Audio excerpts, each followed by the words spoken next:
Do you believe that there are places where science meets its limit, where the unknown not only challenges what we know, but leaves a deep mark on who dares to face it? In the heart of Alaska, Mount Denali stands as a living symbol of mysteries that no one has been able to decipher, a place where scary stories intertwine with reality. Today, you will learn two stories that prove that the unexplainable may be closer than we imagine. Elias Greywolf, a fearless explorer, has faced deadly temperatures and altitudes that challenge the human body to uncover secrets buried in the heights of Denali. What he found there changed his life, and it can change yours too. And then there's another perspective, my own story. Something that happened to me that still haunts my thoughts and that challenged everything I believed possible. Warning, attention. After hearing what we have to say, you will never see the world the same way again. The fog of Mount Denali. The day I was paralyzed by the unknown. I was never the type who believes in horror stories or unexplained mysteries. Always thought everything had a logical explanation, something that could be deciphered calmly. But what happened to me on Mount Denali changed everything. I'm still trying to understand what I experienced that day, but to be honest, I don't think I'll ever find the right words to describe what I felt. Still, I will try, because maybe someone here has already gone through something like this. And if it hasn't, maybe this is a warning. There are things in that place that just don't make sense. It was my first expedition to Denali, and as always, I was very well prepared. I knew the dangers, the extreme cold, treacherous altitude, unpredictable winds. I spent months training and studying every detail of the mountain. Until that day, everything had gone as planned. The weather was reasonably stable, the team was well synchronized, and the scenery was breathtaking. But by the fourth day of climbing, things changed. It was as if the mountain had taken on a life of its own. A strange silence fell on us, heavy, almost palpable. It was not the normal silence of altitude. It was something deeper, as if the sound had been sucked out of the air. And then the mist appeared. At first it seemed just a typical high mountain climate change. The mist came out of nowhere, sliding down the slopes like a dense and silvery river. None of us paid much attention. After all, fog in mountains is common. But in a few minutes, it became so thick that we could barely see each other. I could hear the other team members calling out to each other, but the voices sounded strangely distant, as if echoing underwater. That's when I started feeling that. It was as if something was approaching. There was no noise, no visible movement, but a presence. My whole body became tense, and a feeling of paralysis took hold of me. I tried to move my arms, but it was as if the muscles had frozen inside. The air became heavy, and my heart shot up, but the rest of my body did not react.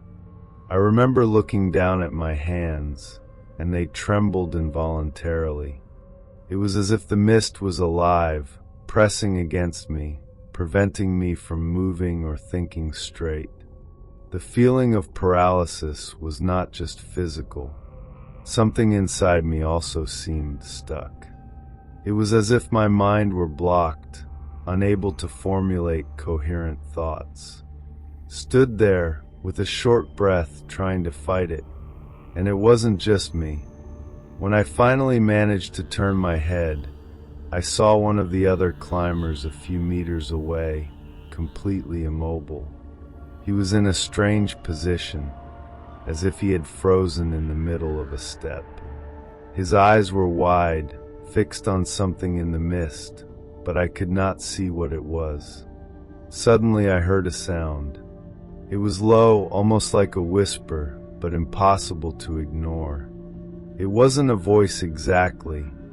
It was more like a rhythmic, repetitive sound coming from all sides. A part of me wanted to believe it was the wind, but it wasn't. It was different, and with the sound came a sense of being observed. I can't explain how, but I felt that there was something in the mist, something that was surrounding us. My instincts were screaming to run, but I couldn't. My feet were stuck in the ice, or maybe it was the mist itself holding me. All I could do was stare at that white void and try not to panic. It was then that the temperature suddenly dropped, and it was not a normal fall, something expected in a mountain like Denali. It was as if the heat had been sucked from my body in seconds. My face, protected by layers of wool and neoprene, seemed to be cut by invisible blades. I tried to speak, call others, but my voice seemed swallowed by the mist. When I was able to release a sound, it came out muffled, as if my own throat did not want to cooperate. It was then that I realized that the feeling of paralysis did not come only from fear or cold. It was something that the fog brought with it, something that did not seem natural. And then I saw something. At first, I thought it was my mind playing tricks, but as I stared, it became clear that it wasn't an illusion. The mist began to move in a way that did not seem to be caused by the wind. It was as if she was being controlled, pushed to form contours. I don't know how to describe it exactly, but it was as if a figure was emerging from the fog, high and indistinct. It was not a person, at least not in the conventional sense.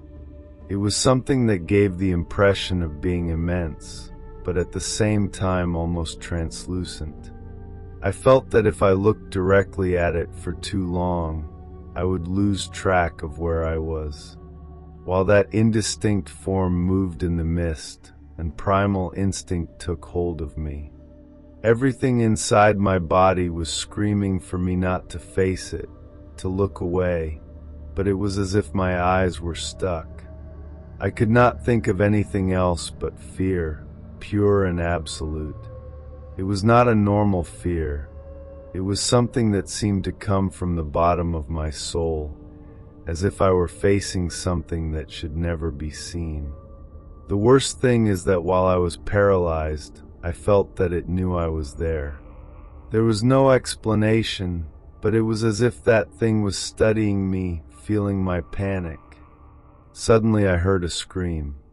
I don't know who it was, but it came from my right hand, and it took me out of the trance for a moment. I tried to turn my body to look, and it was as if something had released me, but my legs were so weak that I almost fell.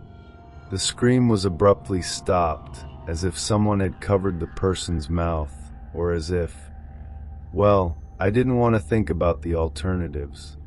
The figure in the mist seemed to have dissolved, but the feeling of being observed was not gone. I took my radio and tried desperately to call the other team, but the device only emitted static. At that point, I knew I had to get out of there, but I had no idea how or where. My only option was to move on, even without knowing where exactly. I started to move slowly, fighting the paralysis that still weighed on my legs. The mist seemed to react to my movement, closing even more around me. What was once a limited vision of a few meters became an absolute nothing. I did not know if I was going up, down, or walking in circles. My feet slipped on the ice, and the silence was so oppressive that I began to hear my own breath amplified, as if my body were trapped in a bubble of isolation. Suddenly I saw something on the ground, a dark shape, partially covered by fog. When I approached, I realized that it was one of the team's backpacks, open and with equipment spread. There was a jacket, ropes, and even the backup radio, but no one around. The strange thing is that it seemed that everything had been left in a hurry, as if someone had left everything to escape. I took the radio and tried again to call for help, but as before, all I could hear was static. I started shouting the names of others, but the fog seemed to swallow my voice. It was when I realized that something was wrong, more wrong than it already seemed. The footprints around simply disappeared after a few meters, as if the person had evaporated. The air seemed heavier every minute, almost suffocating. I felt my chest tighten and had to stop to try to catch my breath. It was when I heard that sound again, the same whisper that had made me uneasy before. Only this time he was closer, almost beside me. There was no way to identify words or even a clear direction, but the feeling that someone or something was there with me was undeniable. The instinct of survival took hold of me, and I started to walk faster, without looking back. Each step seemed like a monumental effort, but I knew I had to keep going. As I advanced, I noticed that the mist began to change color, gaining a darker grayish tone, like a storm about to burst. It was at this moment that a different sound broke the silence, a loud burst, followed by something that seemed like a deep, almost metallic groan. I can't tell if it came from the mountain or from the fog itself, but that sound was enough to make me run. I didn't care about being alone or with the direction. I just wanted to get out of there. My heart seemed to explode, and my mind was divided between the dread and certainty that something was following me. As I ran, I began to notice something even more disturbing. My own vision seemed to fail. I don't know if it was fatigue, altitude, or simply terror that was dominating me, but the environment around me began to seem distorted, as if the fog were playing with my perception. Trees and stones I had sworn to have seen moments before disappeared, and the ground under my feet seemed unstable, as if I was stepping on something that was not solid. That's when I stumbled. My boot hooked into a crack in the ice, and I fell hard, scraping my knee and releasing a cry of pain that echoed briefly before disappearing, swallowed by the mist. Lying there, trying to catch my breath and ignore the pain, I realized something even more terrifying. Everything was completely silent again. Even the sound of the wind had disappeared. I was like in a vacuum, disconnected from everything around me. It was then that I felt a presence. I didn't see anything, but it was as if someone or something stood a few meters away from me, watching me. My skin shivered in a way I had never felt before, and I could not even move. Just closed my eyes and prayed for it to be my imagination. But then, even with my eyes closed, I felt as if the darkness around me was growing. When I finally gathered the courage to open my eyes, I realized that the fog around me had dissipated, but only partially. The immediate space was clearer, as if I were in the center of something, but around me, in an almost perfect circle, the fog remained thick and impenetrable. I got up with difficulty, my leg throbbing from the fall, and looked around, hoping to find some reference or at least a sign that I was not completely alone. But the emptiness around me was overwhelming. I had the feeling that something was wrong in that silence, as if the whole world had stopped at that moment. It was then that I saw a shadow on the edge of the mist, vaguely human but deformed. She was tall, taller than anyone I have ever seen, and seemed to move with a fluidity that was not natural. The thing, because I knew it wasn't a human being, didn't make any noise, but every step it took seemed to vibrate inside my chest like a muffled thunder. My instinct was to run again, but my body didn't respond. I was frozen in fear, just staring at that figure that seemed to be slowly approaching deliberately. Time seemed to stand still, and I knew that if it came to me, I would probably never get out alive. It was at that moment that something inside me cracked, maybe the instinct of survival or just pure despair. Without thinking, I forced myself to take a step back, then another, and soon I was moving away from that thing with all the strength my legs could gather. It didn't matter where I was going, as long as I was away from there. But as I ran, I began to notice that the fog was following me. Not the figure, at least, not that I could see dash, but the mist itself seemed to be alive, moving with me, surrounding my path. It was as if she wanted to stop me from escaping. Suddenly I saw something ahead, a faint light, blinking in the middle of the darkness. It was the kind of light we see on portable radios or emergency flashlights, and that gave me a spark of hope. I ran towards the light with everything I had, stumbling and almost falling several times in the way. When I finally got to her, I realized it was the radio of one of the team members, thrown next to an abandoned backpack. I picked up the radio with shaky hands and tried to call, but he was dead. That's when I noticed something else. There were footprints all around, but they ended abruptly, as if the person had disappeared into thin air. That feeling of emptiness came back with everything, and panic was starting to take hold of me again. I looked around, holding the useless radio like some kind of amulet, trying to understand what was happening. The footprints that ended suddenly, the backpack dropped without explanation. It was as if everything around me was pushing me to accept that something beyond logic was at stake there. But I didn't have much time to think. The sound came back. No more the whisper, but a grave and constant hum, vibrating in the air as if the mountain itself was resonating with it. It was at that moment I realized I needed to leave immediately.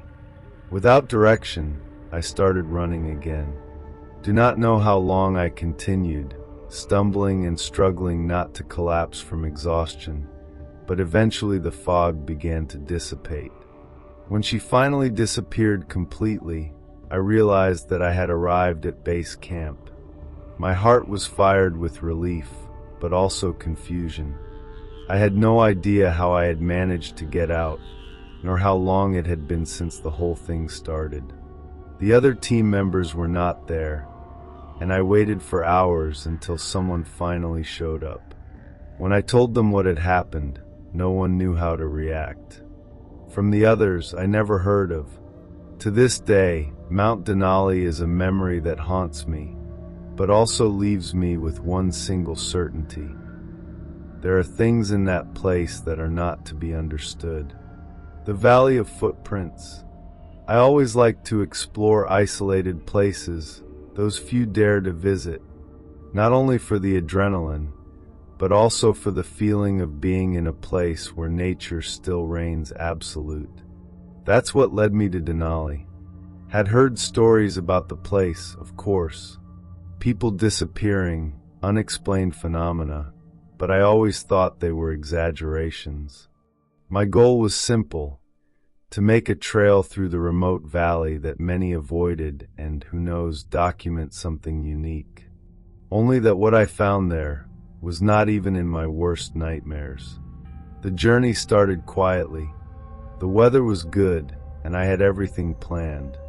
Climbing equipment, supplies, GPS, everything you needed to make sure nothing went wrong.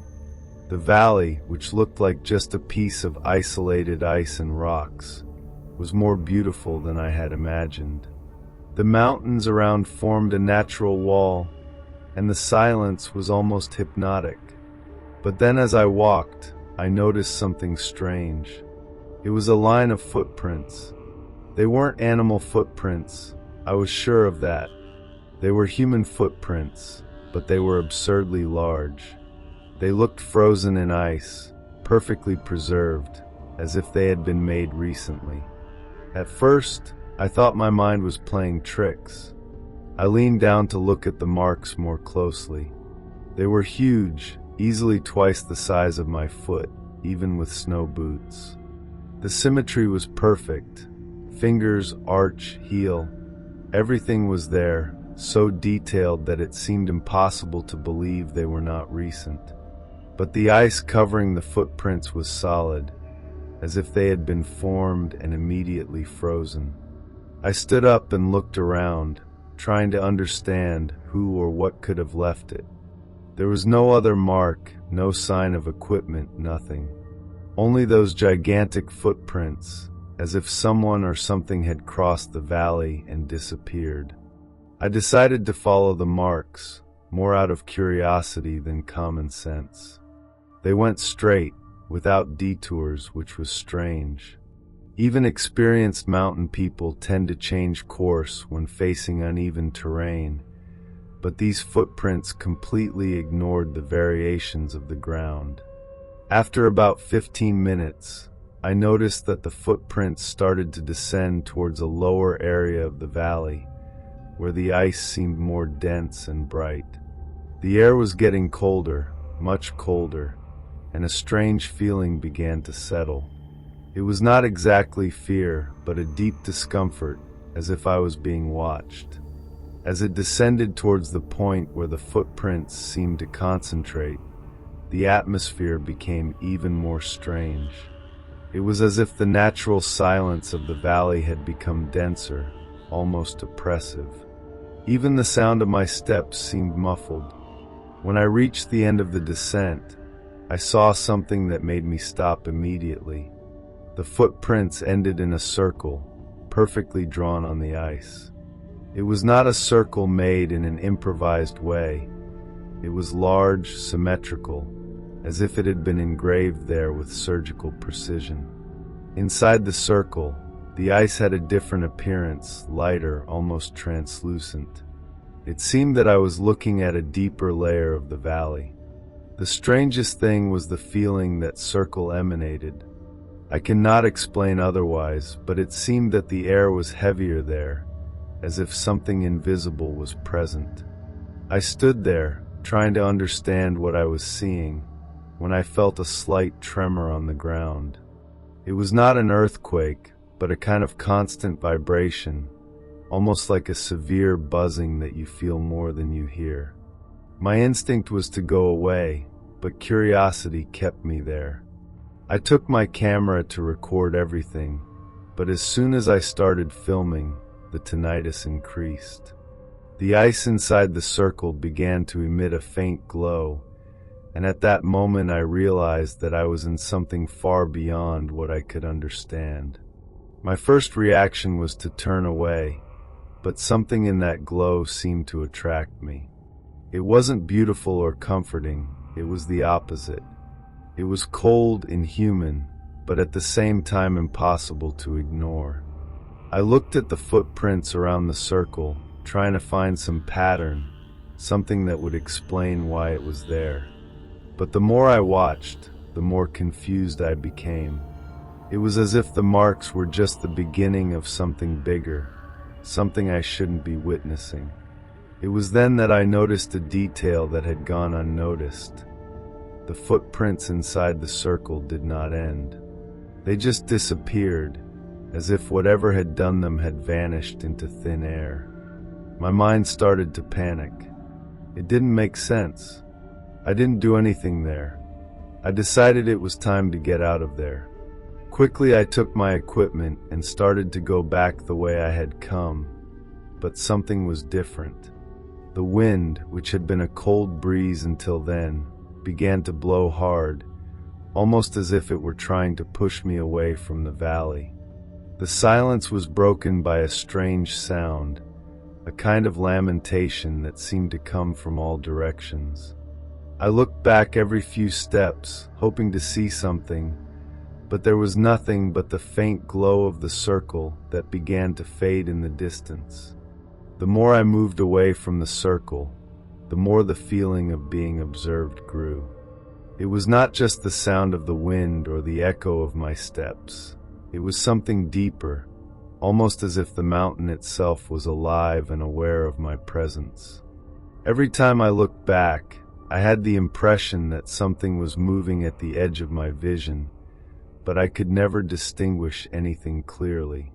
My heart beat so loud that I could hear it, muffling even the sound of the wind. The air seemed heavier, and as much as I tried to keep up the pace, my legs started to fail, as if the ice under my feet was draining my energy. After some time, I can't say exactly how much, because my perception was completely disoriented, I finally arrived at the point where the footprints began. I thought it would bring some relief, but it was just the opposite. The marks that once looked so sharp were now different. Some were deeper, as if something extremely heavy had passed through them again, while others seemed to have disappeared completely.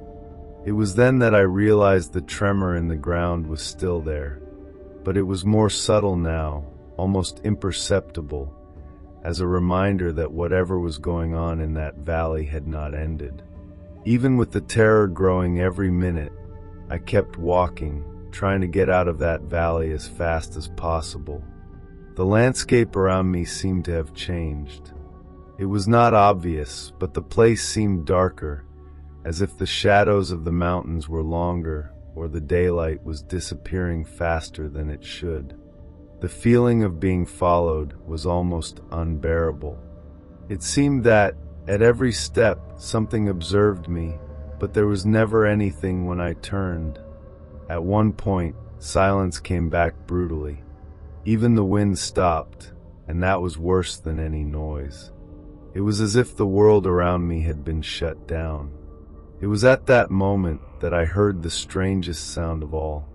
It was a deep snap, followed by a noise that seemed like metal being dragged over ice. Not close, but also not far enough to reassure me.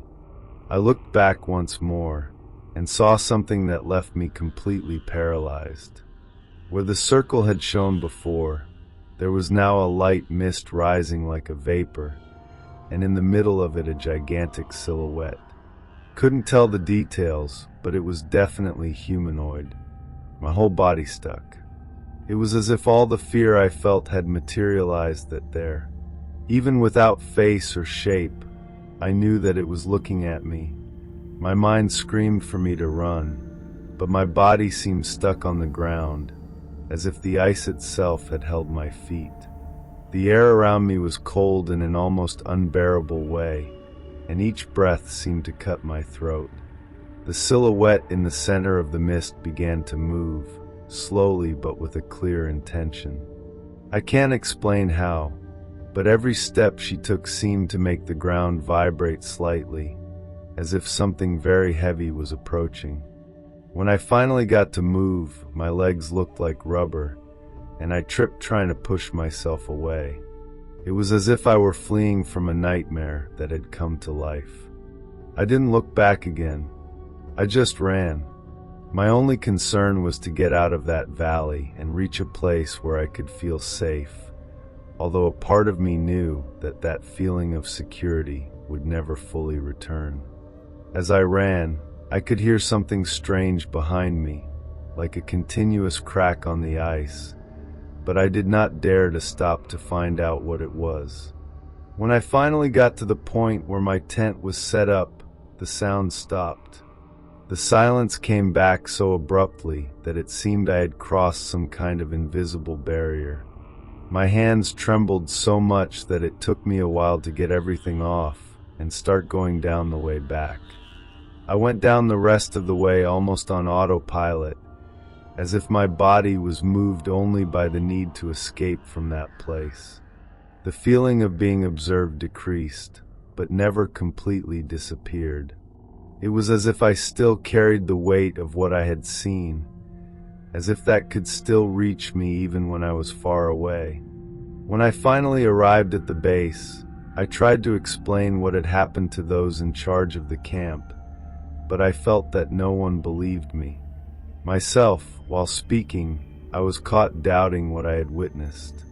The giant footprints, the circle, the silhouette, it seemed like something taken from a nightmare, but I knew that was not. Days later, I looked for reports of other climbers or explorers who had passed through the same valley. I found nothing concrete, only vague stories about strange sensations or unexplained sounds. I never went back to Denali, but still wonder what really happened that day. The gigantic footprints, as impossible as real, remain engraved in my mind. And the worst of all is that I never found out what they meant or where they came from. The valley seemed to let me go, but sometimes I wonder if it was not exactly what that wanted. Maybe I should never have gone there. A forgotten tragedy on the summit. I have always been passionate about mountains and extreme challenges. The Denali specifically has always attracted my attention for its history and mysteries. When the chance to join a recent expedition to explore lesser-known areas near the summit came up, I accepted without thinking twice. Knew the risks, but also knew that places like this have a unique energy. What I didn't know was that this energy could be so overwhelming and disturbing. To this day, I can't explain what happened that day, but if you're thinking of climbing the Denali, maybe my story will serve as a warning. The weather was perfect for climbing, which is rare in Denali. Our group was excited, and everything seems under control. We had maps, state-of-the-art equipment, and communication with the base. As we approached the summit, the air got colder, but that was expected. The problem started when we approached an area known to be treacherous, the same where, decades ago, an entire expedition disappeared without a trace. I've always been skeptical about these stories, but as soon as we got there, something changed. The wind, which was just a background noise, seemed to have its own strength. And the cold was different. It wasn't just the temperature. It was a cold that seemed to enter the bones, as if the very air around us was wrong. As we advanced, the mood of the group began to change. Nobody said anything, but you could see in the looks and expressions that something was strange.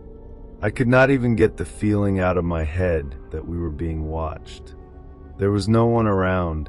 It was impossible that there was Dash, but the feeling was so strong that I started looking over my shoulder all the time. After a while, the wind became even more intense, cutting like blades, and our equipment began to present problems. The communicators failed, and even our GPS seemed disoriented. It was then that we saw what appeared to be a strange ice stack, forming an elevation that was not on the map. Curious, we decided to investigate. As we approached, we realized that it was not just ice. There was something buried there. The top of the pile showed rusty metal fragments, and it soon became clear that it was human equipment, old but preserved by ice. It seemed an incredible find, perhaps related to that expedition lost decades ago. We started to dig, despite the intense cold and wind that seemed to be getting worse. It was then that something happened that made me question the sanity of all of us. As soon as we dug up part of an old and frozen backpack, the wind stopped suddenly. The silence was so abrupt that it seemed that the world had stopped together, and with it came a crushing feeling of dread, as if we had just opened a door that should have been closed. Nobody said anything for a moment. We were frozen, literally and figuratively. The backpack, which looked like thick leather, was almost fossilized in the ice, but still could see details. A piece of faded fabric, something that seemed to be a completely illegible identification tag. But what really shocked us was what we found inside it. A notebook, or what's left of it, was partially preserved. The pages were covered with a fine and hasty writing, in a language that seemed English, but something in the handwriting seemed wrong. It was as if the words were written in a hurry, almost desperate. As we were leafing through the notebook, the air around us began to change again. The cold came back with force, but it was not only that. The smell of ozone, like that coming before a storm, took over the environment, and the wind began to spin around us in whirlpools. That's when one of the team members, Jason, let out a scream. He was looking up at the ridge, frantically pointing to something that at first sight looked like a shadow moving against the wind. It was impossible. Up there should be no one, let alone something moving against that force. The silence returned for a moment, heavy, as if the sound was being absorbed by the ice. That shadow seemed too big to be an animal, but the idea of being a person was even more frightening. She moved in a strange way, as if she was sliding, not walking. At first, I thought it could be a game of light and wind. The conditions up there can play tricks on the mind. But the problem is that everyone in the group was seeing the same thing. Jason started to back up, pulling out his backpack as if it were a shield. He shouted to go away, but nobody could move. It was as if the air around us had become too heavy, holding us in place. And then the shadow stopped. When it stopped, everything stopped. The wind, which had previously punished us, ceased completely. The cold became more intense, but it was a kind of cold that did not make sense. It wasn't the kind that burned the skin. It was deeper, as if it were coming from within us. It was at that moment that something happened. The ice pile where we found the backpack began to crack. The sound was deafening, as if the ice were ceasing beneath our feet, but there was nothing around to cause it. Everyone stared, as if to expect the next crack to be less terrifying than looking at that shadow again. When the ice finally gave way, the crack opened a rift that seemed to extend into the depths of the mountain. It was not a simple fissure. It looked like a hole that swallowed all the light around. The shadow, which had been still, began to move again, but now it was coming towards us. It had no definite shape, but there was something in it that made my stomach turn, as if my body knew that it should not exist. The feeling of being observed became so intense that I could barely breathe. Jason, who was still holding the backpack, took a few steps back and tried to say something, but the words did not come out. Then the scariest thing happened. Jason just fell. He did not trip, he was not pulled. He just collapsed on the ground, as if the weight of fear was too much for him. When we ran to help him, we realized that he was conscious but completely paralyzed. His eyes were wide, fixed in the direction of the shadow, which was now so close that it almost seemed to surround us. It was as if she were surrounding us, but not touching us, just holding us there. I knew we had to get out of there, but every second it was harder to convince my body to move. The fear was paralyzing, almost physical, as if it were something that the shadow emanated directly in us. As we struggled to lift Jason, the shadow began to dissipate, but in a way that made no sense. It did not simply disappear. It seemed to disintegrate in the air, like smoke that dissolves, but it leaves a trail of something very wrong. Even when it disappeared completely, the air remained dense, heavy. Jason, still visibly shaken, finally managed to move but was terrified. He dropped his backpack on the floor and began to repeat, almost like a mantra, "We should not have touched it. We should not have touched it." It made us even more scared. I knew we had to get out of there, but it seemed like the environment itself was against us. As we gathered things to descend, the sound of ice cracking returned, louder and closer. I looked at the pile where the backpack was buried before and saw that the crack continued to grow, as if the ice was opening in slow motion. One of the group members suggested that we leave everything behind, and honestly, no one disagreed. We started down in a hurry, almost running, which was a huge risk on that ground, but there was no other option. The feeling of being watched never went away, even after we lost sight of the ridge. Every noise, every shadow on the slopes seemed to haunt us, and the unbearable cold accompanied us to the point where we got contact with the base again. When we finally reached a safer location and were able to contact the base, no one could explain what had happened.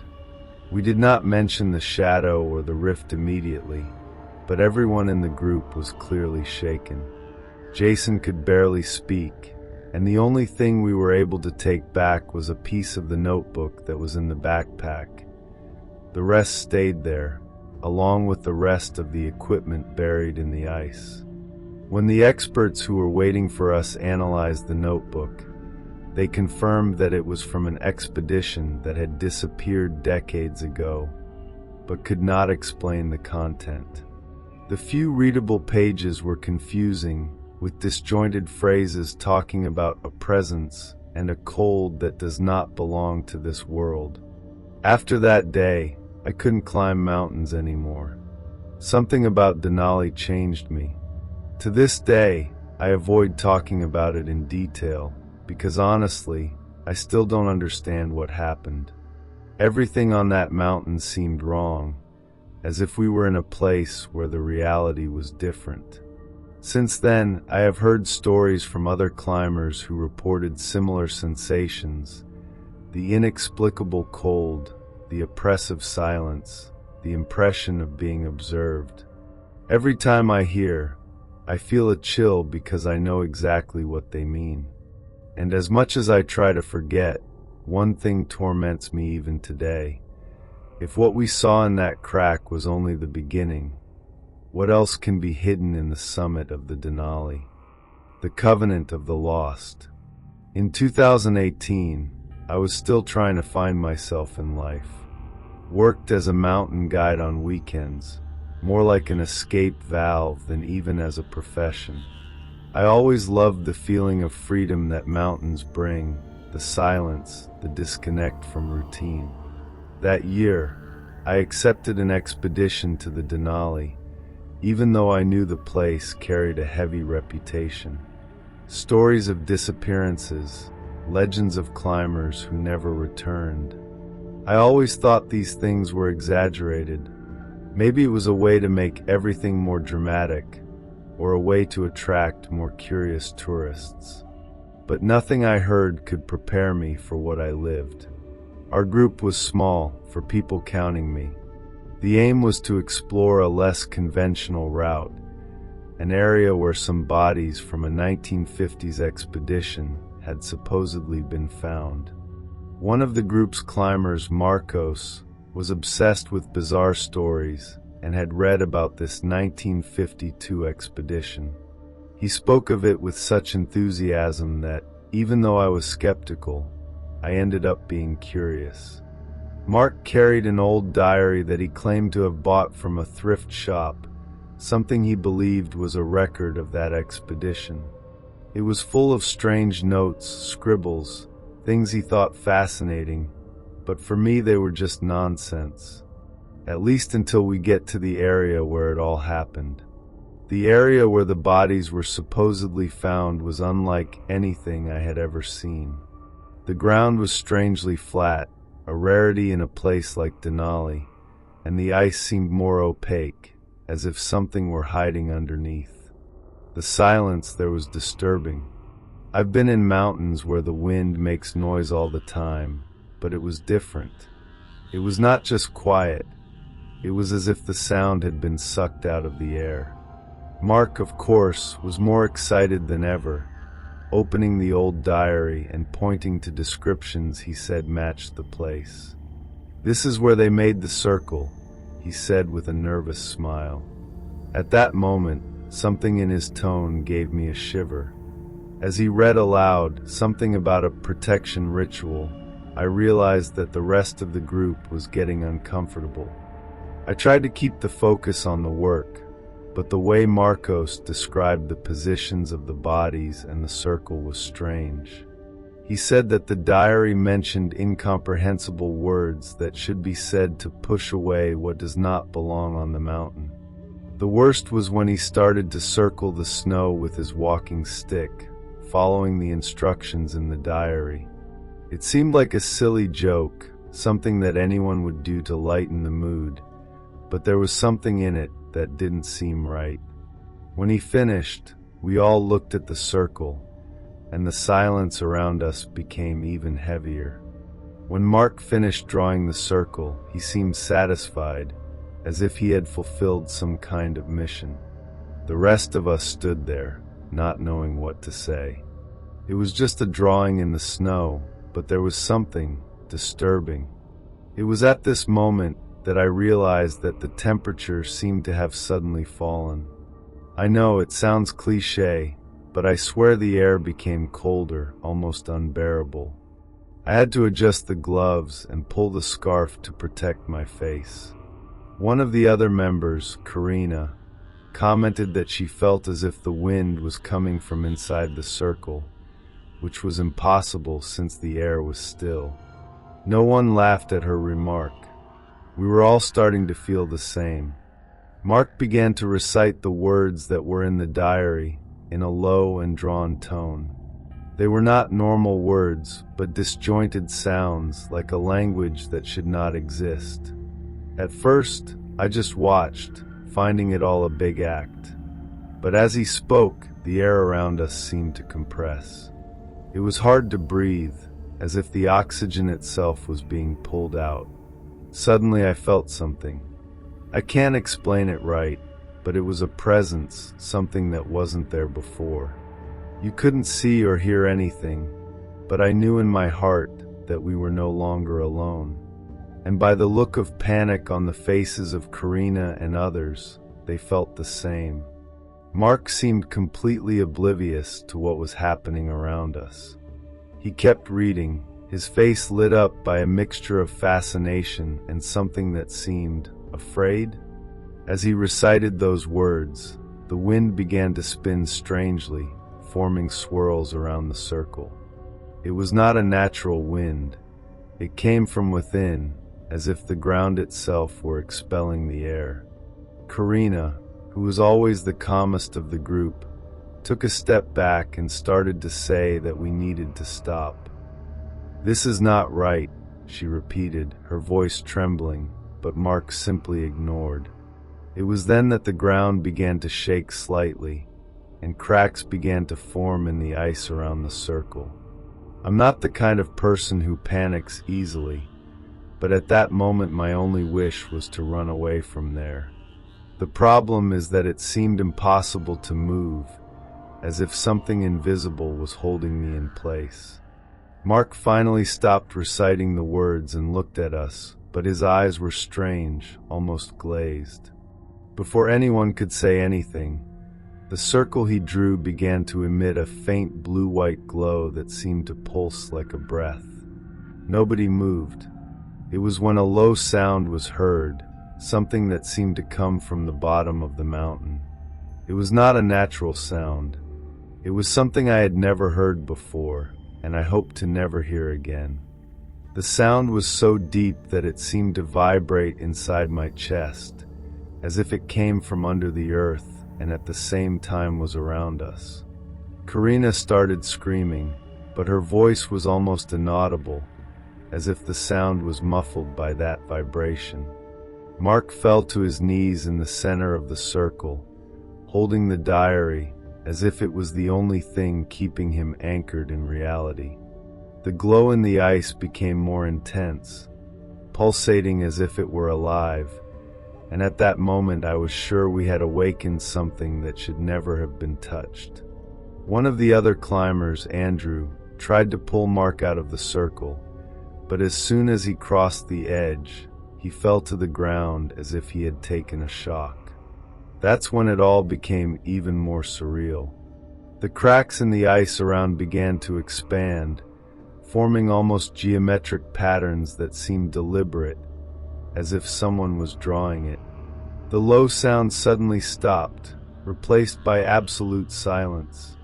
But the silence was even worse. There was no wind, nor the sound of our panting breaths. Everything seemed frozen in time, except the circle, which now seemed to radiate something beyond brightness. A feeling of absolute dread took hold of me, as if every cell in my body knew we needed to get out of there immediately. But as much as I wanted, something kept holding me in place. Suddenly, Mark began to mumble something, but it was not in Portuguese, nor in any language I could recognize. The words came out of his mouth as if they were not his, almost as if he was being forced to speak.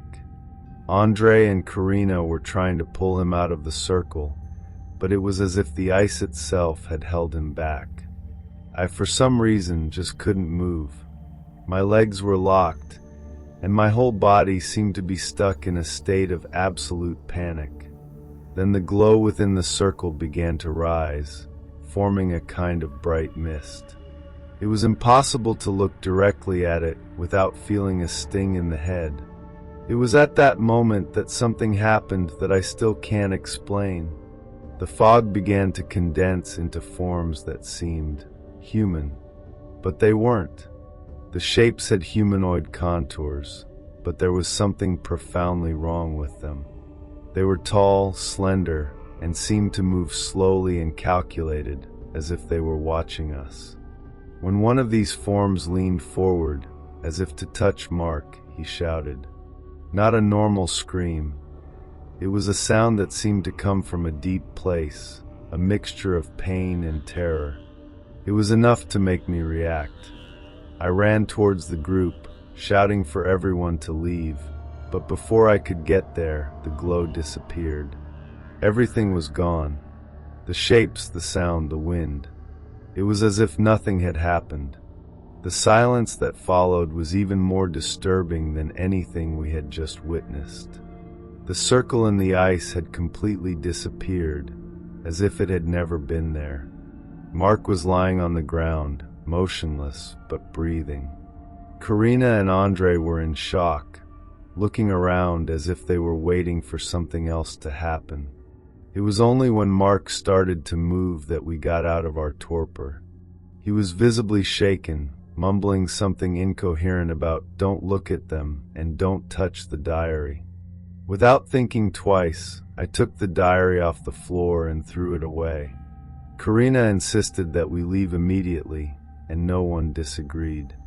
The descent was a nightmare. The feeling of being observed did not leave us for a second, and even if there was no sound or sign of danger, fear seemed to be stuck in us like a second skin. When we finally arrived at base camp, no one wanted to talk about what had happened. Mark was visibly shaken and just repeated that we should never have done that. The diary was left behind, buried in the ice, and we made an implicit pact never to mention that day to anyone. To this day, I don't know what really happened in the Denali, but one thing is certain. Whatever we have awakened should have remained buried. The whispers of Denali, sounds that should not exist. I have never been one to believe in strange stories, much less local legends, but what happened to me in the summer of 2019 completely changed the way I see certain things. At the time, I was 28 years old and was traveling through Alaska with a longtime friend, Luke. We were always a bit adventurous, so decided to explore a more isolated route near Denali. It was a way to escape the obvious tourism and feel nature for real. The plan was to camp for 2 nights in a less explored area and come back with some good photos and stories to tell. We just did not imagine that the most striking story would be something that even today makes me shudder just to remember. We arrived at the campsite in the early afternoon, after a long but quiet walk. The scenery was amazing, snow-covered mountains, an absurdly blue sky, and the kind of silence that only exists far from civilization. As we set up the tents, I began to notice that the silence was different. There were no birds, no wind in the trees, only the sound of our steps and the tent fabric being stretched. I even played with Lucas that the place looked like a horror movie waiting to happen, but he only laughed and told me to shut up. At night, it was when things started to get weird. When night fell, everything seemed normal, at least in the beginning. The sky was clear, full of stars, and the cold air was refreshing even for summer in Alaska. We sat around a small fire, talking about the trails and what we would do the next day. At about 10 o'clock in the evening, the silence began to seem heavier, almost as if it was involving us. Lucas was the first to notice. He asked if I had heard anything, but I said no. Then he stood still, staring at the darkness around us. That's when I heard. It was a low sound, almost like a deep hum, coming from somewhere far away. At the time, I thought it was the wind passing through the mountains, but Lucas seemed more worried than curious. The sound was not continuous. He came and went almost rhythmically, and each time he returned seemed closer. It was not something you could identify immediately, like the howling of wind or the cracking of branches. It was strange, dense, as if something invisible was vibrating in the air. We decided to put out the fire for better hearing, which, looking back, was perhaps not the best idea. When the sound came back once again, it brought something different. It was not only the severe tinnitus. Now there seemed to be mixed whispers, so low that it was impossible to understand what they were saying, but clear enough to know that they were not normal. Luke looked at me and said, "That is not the wind."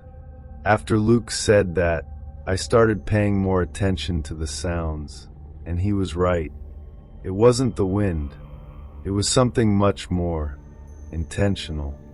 The whispers did not come from a specific point, but seemed to circulate around us, as if they were studying us. The feeling of being watched became so strong that I had to stand up. My heart was racing, and every noise seemed to echo directly in my head. Luke, who was always the most skeptical among us, was pale. He whispered to me that we should leave from there, but where would we go in the middle of the night?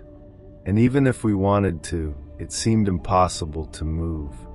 It was as if the sound was paralyzing us, keeping us stuck in that place. Suddenly the sound changed again. Now it was something stronger, almost like a deep groan, and seemed to come from within the mountain itself. That was enough to take us out of shock. Luke grabbed a lantern and started lighting around the camp, but everything was empty.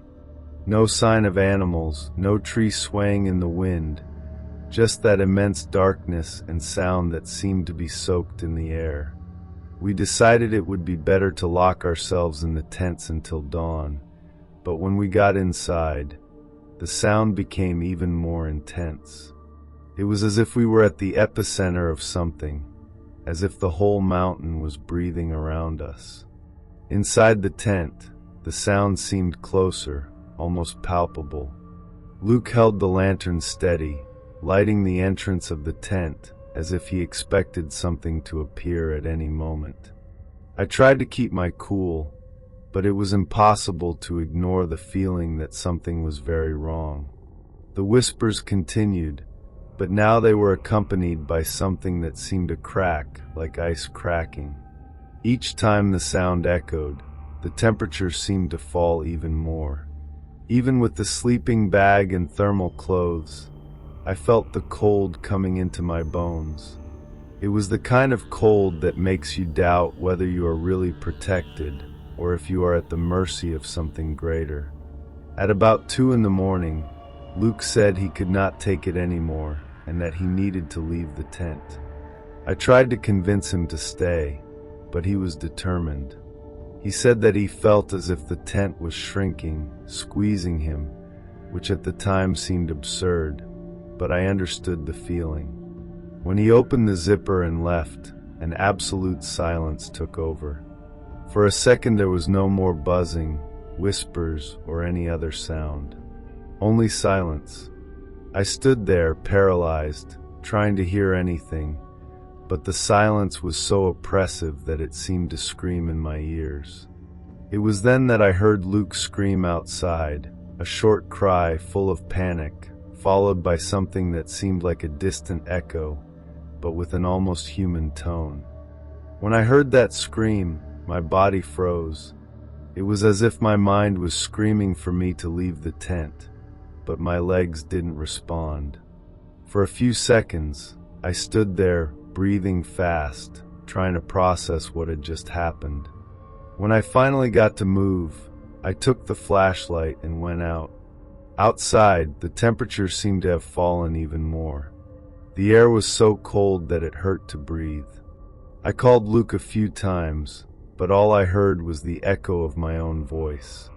The camp looked different, as if it was wrapped in a kind of very fine fog that had come out of nowhere. It was then that I saw something strange. The footprints of Luke, which went from the tent to a few meters ahead, just finished. There were no signs of slips, nor that he had come back. They only ended up in the snow. My flashlight lit that scene while my mind tried to find a logical explanation, but nothing made sense. Suddenly, the severe tinnitus came back, only much louder. It was as if it came under my feet. At the same time, the whispers started again, but now they were more distinct, closer, as if someone was actually speaking next to me. I turned the lantern in all directions, but there was nothing. Only the sound, and that overwhelming feeling that I wasn't alone. The sound and whispers were unbearable, but what really scared me was the feeling that something was watching me. It wasn't paranoia. I knew there was something there even though I couldn't see it. My whole body was tense, and every muscle seemed to be locked, but I still managed to take a few steps away from the tent. I kept calling for Luke, the voice trembling, but there was no answer. It was then that I realized something strange. The echo of my cries seemed distorted, as if the mountain itself was responding, but with a delay and frequency that made no sense.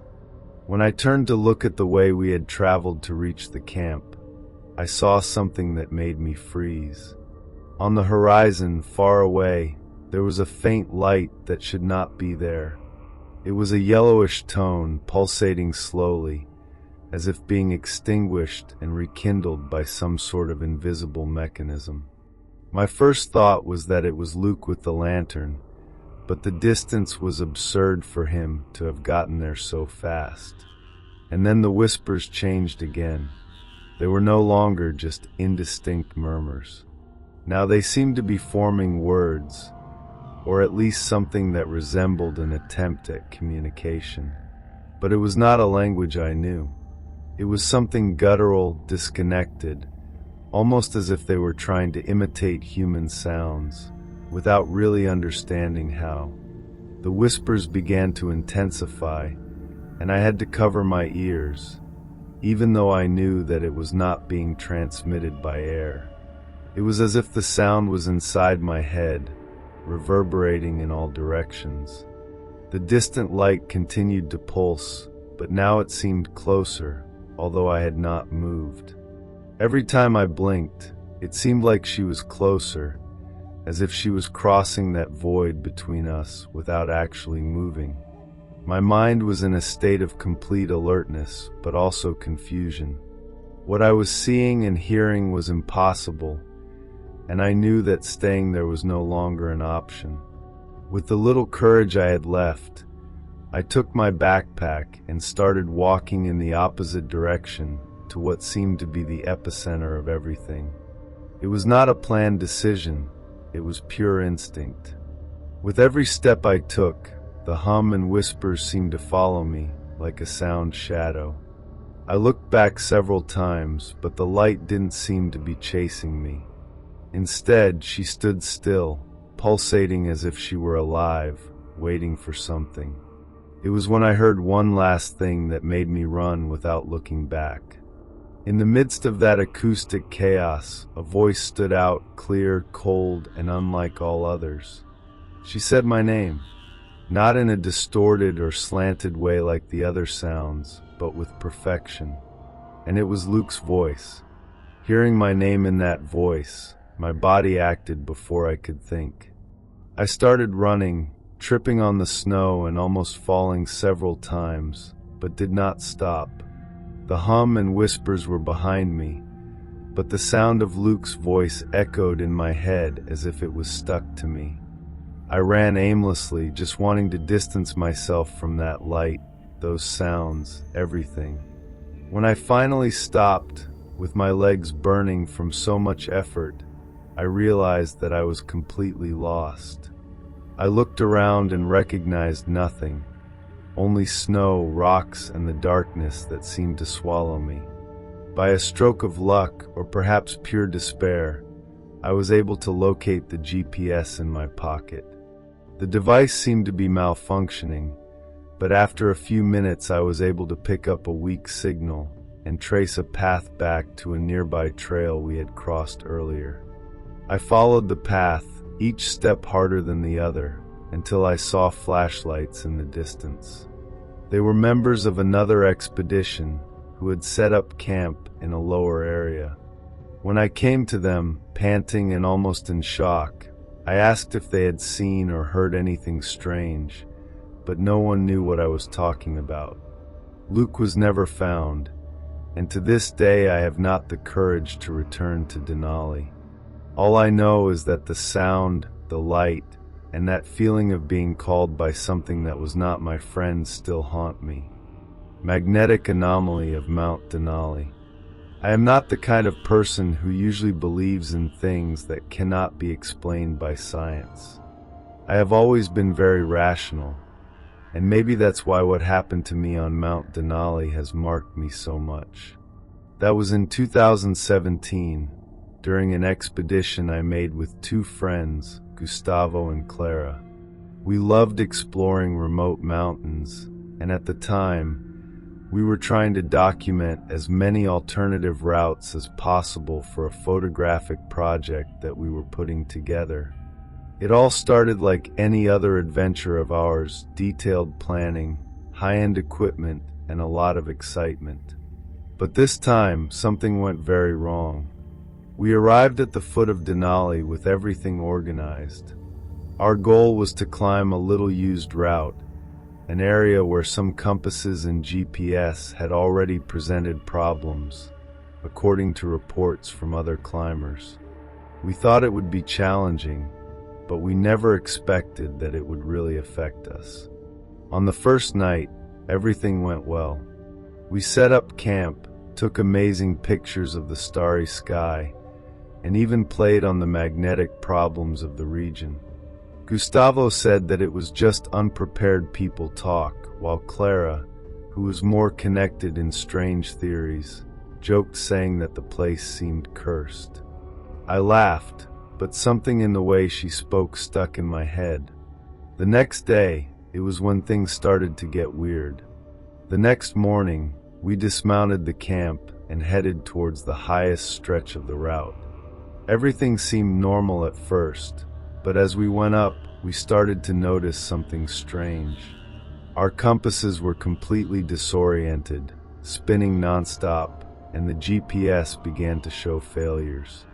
It was as if the place was interfering directly with the equipment. We decided to keep using visual reference points, but still something seemed wrong. The weather, which was stable, began to change in a strange way. It wasn't exactly a storm, but a dense fog came out of nowhere, covering everything around us. The silence that came along was different, heavy, as if the sound had been drained. I began to feel a growing discomfort, as if something was watching me. There was no one around, but the feeling was so real that at some point I looked back hoping to see someone. Gustavo, who was in front, began to complain of a sudden dizziness. Clara was strangely quiet, which was not normal because she used to narrate every step of the track as if she were filming a documentary.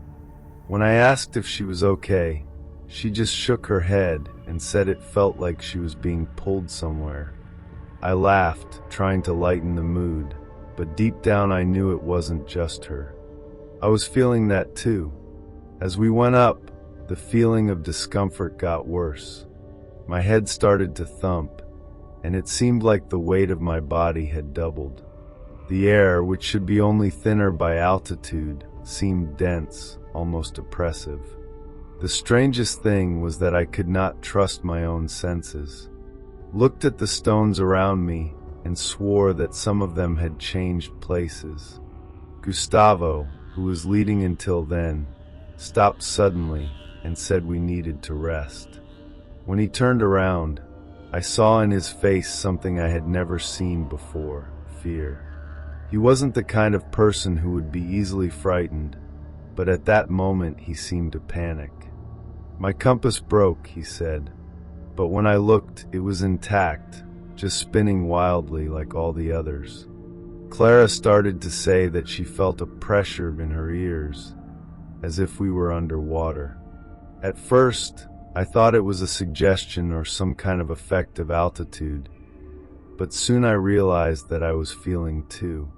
Each step seemed to take us to a place where time and space did not behave normally. Even the GPS, which used to give life signs, now showed our location as a floating point from nowhere. It was then that Clara stopped abruptly and pointed to something on the ground. It was a kind of smooth black stone, which seemed not to belong there.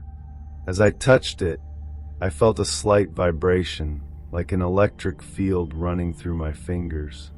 Clara quickly pulled my hand and said, "Don't touch that." After Clara pulled me, I was looking at that stone, trying to understand what was so wrong with it. It seemed something out of place, as if it had been deliberately placed there. The strangest thing was that the more I looked, the more that vibration seemed to intensify. It was almost as if my hand was still in touch with her, even after I had walked away.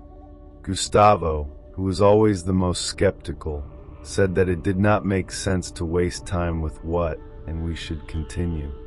But Clara could not look away. She began to murmur something about how it looked alive. I tried to break the mood by saying it was probably just a piece of ore, but the truth is that I was scared too. Circles on the ice. I always liked to explore remote and unconventional places. Maybe it's my way of escaping from the routine, or just a desire to connect with something bigger than the rush of day-to-day life. In 2018, I decided to go on a trip to Alaska with my brother Daniel. He is a geographer and was interested in studying ice formations in less explored areas around the Denali. For me, it was a perfect opportunity to have an adventure and at the same time spend time with him. What we didn't know was that this trip would be completely different from anything we had ever experienced. On the third day of the expedition, we were camped in a secluded area. The day had started quiet, with a clear sky and that comforting silence you only find in remote places. After a few hours walking, Daniel began to notice something strange in the ice. It was a kind of geometric pattern, almost perfect circles with thin edges, as if they had been drawn with a giant ruler. They were spread out in a radius of a few meters, and their accuracy was absurd. His first reaction was excitement. He started taking pictures, measuring the circles, saying that it was fascinating. But the more I looked, the more it made me uncomfortable. It didn't seem like something that should be there. Daniel was obsessed with circles. He said he had never seen anything like it, not even in the most exotic studies he had read. As he analyzed every detail, I began to notice something even more strange. The circles seemed to form a larger pattern. They were not just random shapes on the ice. There was a symmetry, as if they were parts of something much larger, something deliberate. I mentioned this to Daniel, but he thought it was just a coincidence. He said that patterns like those could come naturally, perhaps due to the wind or some climatic interaction that was not yet well understood. But deep down, I knew it wasn't. That was planned. We decided to explore the surrounding area to see if we could find more of these circles. It didn't take long to find them. There were dozens of them, spread out in perfect intervals, as if they had been drawn by an invisible machine. The silence around us began to seem oppressive, almost suffocating. It was not only the absence of natural sounds, it was as if the place had lost its own life. When I tried to call Daniel to come back to camp, my voice sounded strange, muffled, as if the sound did not spread properly. He, however, seemed so focused on the circles that he didn't notice. It was when I realized there was something wrong with the air. It was heavier, as if we were surrounded by an invisible pressure. While I insisted on going back, Daniel kept walking from circle to circle, making frantic notes in the notebook. He didn't seem to notice the growing discomfort I felt. The air was definitely heavier, but there was something else. I started to feel a slight dizziness, as if the ground itself was slightly unstable. It was as if something under the ice was moving, but there was no sound, no clapping. Just that strange feeling of imbalance. I stood still for a moment, trying to regain focus, when I realized that the circles around us were starting to look different. Don't know if it was my mind playing tricks, but it seemed that the edges were shining lightly with a pale blue tone. I called Daniel more urgently, but he just ignored it, as if he was hypnotized by all that. He was in the center of a larger circle now, kneeling, examining the ice marks. When I started walking towards him, it was as if something pulled me back. Not physically, but as an instinct that cried out for me not to cross the edge of that larger circle. Still, I forced myself to continue. When I got close to him, I heard a sound. It was low, almost imperceptible, but it was real. It was a deep, serious buzzing from the ice. I looked at Daniel, hoping he had heard too, but he was still, his eyes fixed on something on the ground. As I got closer, the buzz became stronger. It was not something you hear with your ears. It was as if the sound was inside my head, reverberating in an almost uncomfortable way. I called Daniel again, but he seemed completely unwise. He looked down at the floor with an expression he had never seen before, a mixture of fascination and terror. When I finally touched his shoulder, he turned abruptly, with wide eyes, as if he had woken up from a bad dream. "Did you hear that?" he asked, almost whispering. I confirmed with my head, but he was already looking back at the circle. "That's not natural," he muttered. As he spoke, I noticed that the brightness on the edges of the circle was more intense. It was not obvious, but over time, it seemed that the ice was reacting to our presence. Daniel started writing something down in the notebook, but his hands were shaking so much that he dropped the pencil. It was then that the buzz changed.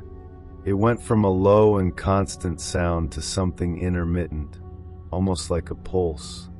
It brought a feeling that I can only describe as pure dread. The ground under our feet seemed to vibrate slightly, but the ice remained solid. Everything in my body said to get out of there, but Daniel was so fixated that I couldn't leave him alone. It was when I realized something that made my blood cold. More circles were appearing around us. Invisible observers. I always liked adventures in the mountains. There is something about being isolated in the middle of nature that makes me feel alive, away from the rush and distractions of modern life. In 2019, I decided to go on a trip to Denali with two friends, Pedro and Rafael. The three of us had experience with trails and camping in difficult terrain, so this would be another challenging adventure for us. The plan was to spend 3 days exploring less popular tracks and record the experience with cameras for a short documentary we were producing. But what we experienced on that second day of the expedition is something I still can't forget. On the first day, everything was quiet. We walked most of the morning and arrived at a high point with an incredible view, perfect to set up camp. We spent the night talking and adjusting equipment for the recordings. On the second day, as we went down to explore a more isolated valley, things started to change. There was a strange atmosphere. It wasn't the weather. The day was clear and the wind was weak. It was something more subtle but palpable. Peter was the first to comment. "Do you not have the impression that someone is following us?" Raphael and I laughed, thinking he was just exaggerating, but for some reason, I also had an uncomfortable feeling, as if we were being watched. As we went down the valley, the feeling of being observed did not diminish. On the contrary, it seemed to get worse with each step. Peter was clearly uncomfortable, stopping every few minutes to look around, but there was nothing. Raphael, who was always the most skeptical of the group, said that we should ignore and continue, that it was probably just the isolation messing with our head. Even so, we started paying more attention. The trail was difficult, and the sound of our steps in the snow was almost the only noise that could be heard. But at times, it seemed that there was something more. A branch snap, the subtle sound of something moving in the distance, small noises that, in another context, would be easy to ignore. We reached a point where we decided to stop to set up the filming equipment and shoot some scenes of the valley. While we adjusted the cameras, Raphael had the idea of pointing one of them to the top of a nearby hill to take panoramic images. We did not find anything strange at the time, but when we returned to review the footage in the camp, the discomfort increased. In the middle of the images, we captured something that left us perplexed. There was a rapid movement among the trees at the base of the hill, something we could not identify. It did not look like an animal or a person. It was like a shadow, but very subtle, too fast to be clearly captured. Peter became pale, and for the first time on that trip, Raphael seemed speechless. After watching the recording a few times, Peter suggested that we go back to the hill site the next day to investigate, but Raphael and I were not so sure about it. Something in that shadow, or whatever it was, made us uncomfortable, as if it were better not to mess with it. We decided to put the recording aside for now and focus on the rest of the day. Only that night, the discomfort increased. After we had dinner and get ready to sleep, each went into his tent. The silence in the camp was almost absolute, except for the occasional sound of wind. It was then that I began to hear something. It was not a loud sound, but rather subtle, like steps in the snow. At first, I thought it was Raphael and Pedro leaving the tent, but as I peeked, I saw that they were both quiet and their tents were closed. The steps continued, but never approached. It was as if something or someone were circling around the camp, keeping a safe distance. I stood still for a while, trying to hear better, but when I put my head out of the tent, everything was quiet again. I waited a few minutes, with my heart racing, but I saw nothing. I went back inside, trying to convince myself that it was just the wind or some small animal. However, when I finally fell asleep, I was woken up in the middle of the morning by the sound of something that seemed to scratch the side of my tent. It was a faint sound, almost imperceptible, but enough to leave me in full alert. When I opened the zipper to look, there was nothing, only the darkness and the sound of the wind. The next morning, I shared what had happened with Peter and Raphael. Pedro confirmed that he also heard footsteps during the night, but preferred not to leave the tent. Raphael, although he did not notice anything, seemed more worried. He said that even without hearing or seeing anything, he had trouble sleeping because he felt as if there was someone there watching. We decided to check around the camp, but we found no footprints other than ours. This should have reassured us, but only made us more suspicious. The feeling of being watched did not leave us, and the idea of going back to the hills seemed even worse. Even so, we decided to check the recordings again to try to better understand what we had captured on the previous day. When we reviewed the videos, we realized that it was not only the fast movement that we had noticed before. In several passages, there were small interruptions, as if something had passed in front of the camera for fractions of a second. The problem is that it was not clear enough to identify. Raphael started to say that we might be dealing with a technical problem, but none of us seemed to really believe it. It was something more. It was at this moment that Peter made a suggestion that startled everyone. What if we set the cameras on the camp tonight? If there's something watching us, maybe we can see it. That night, we positioned the cameras around the camp, covering different angles. Raphael, who was the most practical of the group, made sure that the devices were working perfectly. He wanted to make sure there were no flaws to blame the next morning. The plan was simple: sleep normally while cameras recorded. None of them seemed very calm. Even Peter, who had suggested the idea, was visibly uncomfortable. We locked ourselves in the tents, each trying to distract from the discomfort with songs or books, but the silence around us was oppressive. The feeling of being observed returned with full force. I couldn't sleep. I lay there, listening to the sound of the wind and paying attention to any different noise. Around 2 in the morning, I heard something again, steps as the night before, but closer. The feeling was that whoever or whatever was deliberately circling around the camp, almost testing our limits. Almost at the same time, I heard Peter whisper something from inside the tent. "Are you hearing this?" Before I could answer, the steps stopped, and everything was in absolute silence. I did not have the courage to go out to check. We stood there motionless, waiting for something to happen, but until dawn, there were no more sounds. When the sun finally rose, we left the tents with a feeling of relief, but also restlessness. No one had slept properly, and we were all eager to see the footage. We gathered the cameras and watched the footage together. At first, everything seemed normal.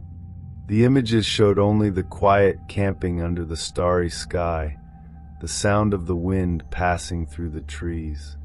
But around 2 in the morning, exactly the time when we heard the steps dash, something began to appear. First, they were shadows, fast movements that crossed the screen at strange angles. They did not look human, but they also did not resemble animals. It was impossible to say what they were. The worst came next. One of the cameras, pointed directly at my tent, recorded something that left me paralyzed. At one point, for a fraction of a second, something tilted forward, as if it was watching me. It had no definite shape. It was a dense, dark silhouette, and seemed to pulse lightly. When I paused the recording at that moment, I realized there were 2 bright points at the height where the eyes would be. Peter and Raphael were silent for a few seconds, until Raphael finally said, "This can't be real." But it was. And worse, we knew that it was all around us all night. After seeing that, a sense of despair took hold of the group. Nobody knew what to do, and the worst was that we had no logical explanation. Raphael, usually the calmest, started to dismantle his tent immediately, saying that we needed to leave there as soon as possible. Pedro was pale in face, staring at the video, paused as if trying to convince himself that it was some kind of mistake. I couldn't get it out of my head that the shadow, whatever it was, not only watched us, but seemed to be studying our movements. It was as if we were part of some bizarre experiment. We decided it was better to leave the camp and go down to a more crowded area, but as we dismounted everything, the feeling of being observed returned with full force. It was almost impossible to ignore. At every sound, at every movement of the wind, we looked over our shoulders, hoping to see something. During the walk, the silence around us was overwhelming, and the tension was almost palpable. We have reached a point where none of us wanted to talk about what had happened, as if mentioning that could make it more real. We just wanted to get out of there as soon as possible. However, the feeling that we were being followed did not disappear until the moment we reached the base of the trail. When we finally arrived at the base, relief was almost immediate, but no one was ready to process what had happened. Raphael insisted that we should delete the recordings, saying he did not want that thing to continue existing, even in video. Peter, on the other hand, thought we should show it to someone, maybe experts or even local authorities. A scream in the snow. Always enjoyed camping in secluded places, away from the city and the constant noise of modern life. In 2012, I decided to go to Alaska with two friends, Vanessa and Igor. The plan was simple: spend 3 days exploring a quiet route around the Denali, camping at different points and enjoying the peace of isolation. It was our way to disconnect and recharge the energies. Although we knew that the region had its stories, legends of disappearances and unexplained sounds, we never took it seriously. After all, who believes in stories like this? We thought they were just exaggerations or misinterpreted reports. On the second day, we set up camp near a clearing surrounded by trees with spectacular views of the snow-capped mountains. We spent the afternoon walking around, taking pictures, and even playing in the snow. Everything seemed perfect.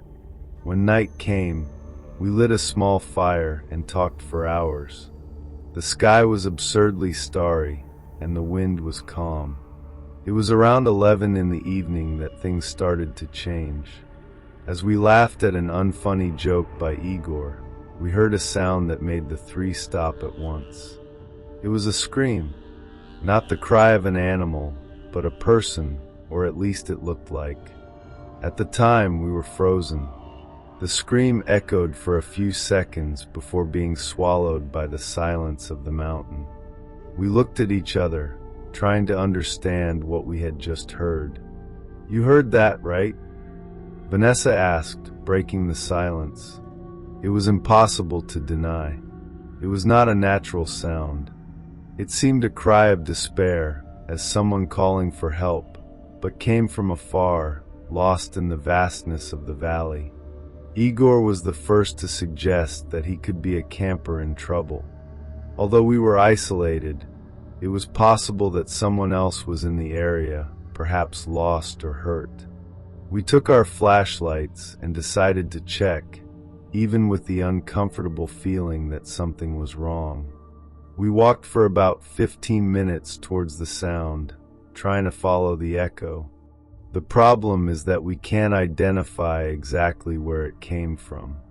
Every time we thought we were getting closer, the sound seemed to change direction, as if it was escaping us. It was frustrating and scary. The deep snow made our steps difficult, and the cold seemed more intense than before. Suddenly we heard the cry again, but this time closer. We stopped immediately, the lanterns trembling in our hands. The sound seemed to be right in front of us, but when we lit up the area, there was nothing but snow and dark trees. After that last cry, everything was in absolute silence. Not the kind of comforting silence we felt before, but an oppressive silence, as if the sound had been torn from the air. Vanessa started to say we should go back to camp, but Igor insisted that we couldn't ignore it.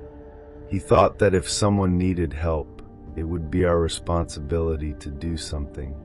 Reluctantly, I agreed, but every step we took increased the feeling that something was not right. I began to feel a constant shiver, as if we were being watched. The scream had not come from a specific direction. It was as if it had come from all sides at once. After a few more minutes walking, Igor suddenly stopped and pointed to the ground. There was something in the snow. They were not normal footprints. They were scattered, deep marks, as if someone had walked dragging their feet, but they were completely disorganized, going in all directions. Vanessa asked if they could be from some animal, but they didn't make sense. They were too big, almost human, but erratic, as if the person or thing that left them did not know where he was going.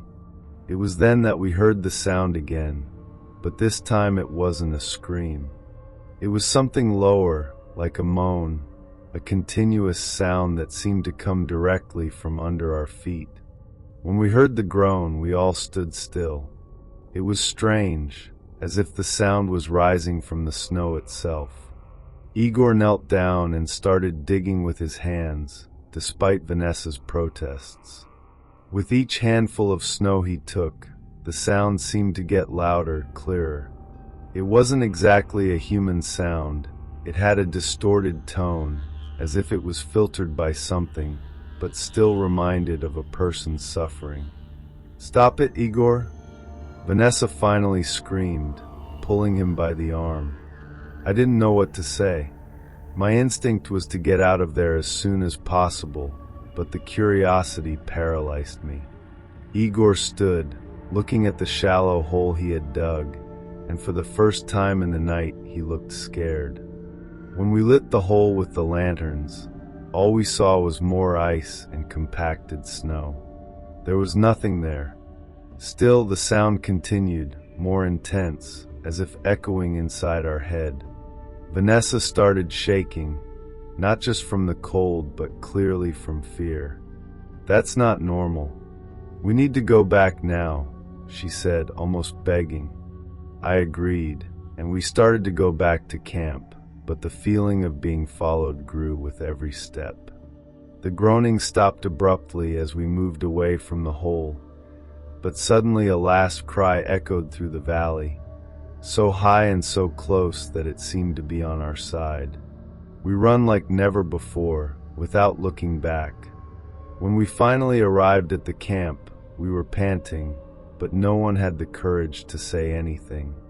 We started to disassemble things in silence, with trembling hands and lanterns barely illuminating what we were doing.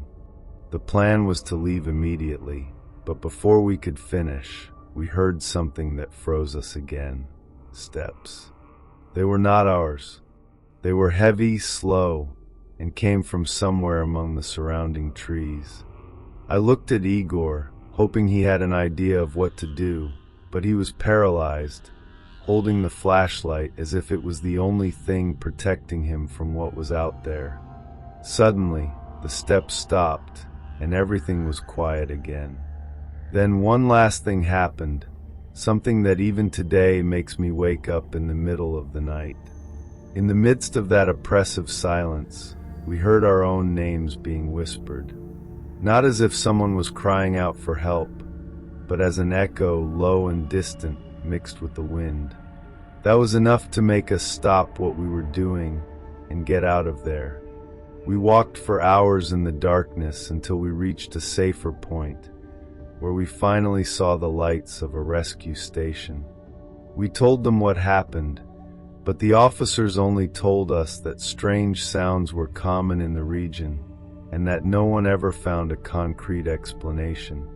To this day, None of us have ever come back to the Denali. And honestly, I never want to hear anything like that cry. Root of the dawn. I never thought that something so beautiful could be so disturbing. In 2020, I was invited to join a scientific expedition on Mount Denali. I worked as a photographer specializing in flora and fauna records, so my job was to document the team's discoveries. It was an incredible opportunity, and I did not hesitate to accept. The idea was to explore the lower slopes of the mountain, a place that had been little studied until then due to extreme conditions. The expedition was being funded by a large pharmaceutical company, interested in a rare plant called Aurora root. I didn't know much about it, other than the fact that it was considered one of the most resistant and fascinating species on the planet. The trip started off smoothly. The weather was good, and the team was made up of experts who clearly knew what they were doing. We spent 2 days exploring the area and collecting samples, but it was on the third night that everything started to change. Our camp was set up in an area near the slopes where the root of dawn supposedly bloomed. One of the botanists, Dr. Campos, was excited, saying that that night would be special, since the plant only bloomed under certain conditions. He mentioned the strange lights that used to appear in the sky, but shrugged, treating it as a local legend. I, however, could not ignore the feeling that there was something different in the air that night, almost palpable. At about 10 o'clock in the evening, the sky began to change. It was not the lights of the aurora borealis that we expected, but something much stranger. Blue and green light bands began to appear, pulsating irregularly, as if they had lives of their own. Dr. Campos and the other botanists were ecstatic, but I couldn't relax. The air around us seemed denser, almost electrified, and I felt a weight in my chest that I could not explain. I took my camera and started taking pictures of the lights, but with each click something inside me said that it was not normal. The silence around us was absolute, as if the mountain itself were holding its breath. It was then that we heard the first sound, a low, steady hum that seemed to come from under the ground. It was so subtle that at first I thought I was imagining, but soon everyone started commenting. Dr. Campos insisted that it was a natural reaction of the soil to atmospheric conditions, but no one seemed convinced. We decided to approach the area where the plant should be blooming, taking flashlights and cameras. The closer we got, the more intense the buzz became, and the air seemed to vibrate around us. When we finally found the root of dawn, I did not know whether to be amazed or terrified. The flowers shone in a dim light, as if they were absorbing the energy of the sky. The problem was that the buzz seemed to come directly from them. The flowers were of a surreal beauty. They had a color between blue and violet, and the light that emanated seemed to pulse at the same rhythm of the hum we felt in the air. Dr. Campos knelt to examine them more closely, almost as if he was hypnotized. He began to murmur about the unique structure of the plant and how it could revolutionize medicine. While he was talking, one of the other botanists, Dr. Helena, mentioned that she was feeling strange, dizzy, as if the energy around her was affecting her balance. I also started to feel something. It was not exactly dizziness, but a kind of mental confusion, as if my thoughts were being pulled to a place I could not reach. When I finally started photographing the plants, I realized that the images were not coming out normal. Each photo showed a blur around the flowers, as if something was moving too fast to be captured by the lens. It was then that one of the attendants, Miguel, walked away from the group, saying he needed to breathe. He looked nervous, and I could see his hands were shaking. While we tried to call him back, something strange happened. The lights in the sky changed their rhythm, pulsating faster, and the hum became so loud that it seemed like the whole mountain was vibrating. Miguel, who was a few meters away from us, shouted something, but his voice was muffled by the sound. When we finally looked in his direction, he was standing still, staring at the ground as if he were seeing something that we could not. Michael was still, and his posture was tense, as if he was frozen in place. We shouted for him, but he did not respond. The buzzing around us seemed to pulse directly into our ears, increasing the feeling of panic. Dr. Campos, who seemed more fascinated than frightened, was the first to run towards him. When he got close, he stopped abruptly. Something was on the ground, but it was difficult to see in the dark. We pointed our lanterns, and what we saw left us speechless. It was as if the ice around the plant had cracked, forming perfectly symmetrical geometric patterns that resembled ancient runes or symbols. In the center of the pattern, the light from the plants seemed more intense, almost blinding. Miguel took a step back, but it was as if the air around him had become denser, making his movements difficult. He finally got to speak, but what came out of his mouth was almost incomprehensible. "It's alive," he babbled, pointing at the flowers. Dr. Campos tried to approach, but something on the ground made him stop again. It seemed that the cracks in the ice were growing slowly, almost as if they were reacting to our presence. I left instinctively with my heart racing. Helena was also visibly in shock, mumbling that we needed to get out of there immediately. But before we could decide what to do, the lights in the sky exploded in such a strong intensity that we were forced to close our eyes. When we finally opened our eyes, everything looked different. The lights in the sky had dimmed, but the hum was still there, now interspersed with a low sound, almost like a heartbeat that seemed to come from the ground. Miguel was crouching, covering his ears, while Dr. Campos continued fascinated, looking at the plants as if he were completely oblivious to the chaos around us. It was Helena who finally took the initiative. She pulled me by the arm and said we needed to get out of there, but when I looked at the others, I saw that Miguel could barely move. He looked much older. His face was marked with wrinkles that were not there before. It was impossible, but I knew that I wasn't imagining it. What happened next was what sealed our decision to run away. One of the plants started moving, not like a plant in the wind, but intentionally. It leaned slightly, and the brightness that emanated increased. It was as if I was watching Dr. Campos. He reached out his hand, trying to touch the flower, but Helena yelled for him to stop.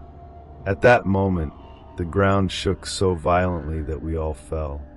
The geometric pattern in the ice seemed to be growing, expanding like living cracks, and the bass sound became even louder. I didn't think twice. I grabbed Miguel and started running towards the camp, shouting for the others to follow me. As we ran back to the camp, the low sound seemed to haunt us, as if it was inside our heads. Miguel could barely stand, and I practically had to carry him. When I looked back, I saw Helena and Dr. Campos still hesitating, caught between fascination and fear. I shouted for them to run, and finally Helena pulled Campos, forcing him to follow. The way back seemed longer, as if the ground was resisting us. With each step, the feeling of being observed increased, and not only by the plants. It was as if something greater, something invisible, were around us. We arrived at the camp exhausted, hurrying our stuff into our backpacks. We didn't care about the equipment or the samples. We just wanted to get out of there. Miguel was in a near catatonic state, mumbling things about lights, and they're inside the ice. When we finally started to descend, the tinnitus decreased until it disappeared completely and silence returned. Arriving at the base, we told what happened, but no one believed it, just mentioned that the Denali was full of strange phenomena. To this day, Michael has never fully recovered, and his wrinkles remain as a reminder of what happened that night. As for me, I never went back to a mountain. And believe me, when they say that the root of the dawn only blooms for those who are worthy, I do not want to find out what happens to those who are not. Did you like the video? So don't forget to like to support our work, subscribe to the channel, and activate the bell notifications to not miss any of our upcoming videos. Of course, we want to know your opinion. What was the part of the story that you liked most? Leave your comment below.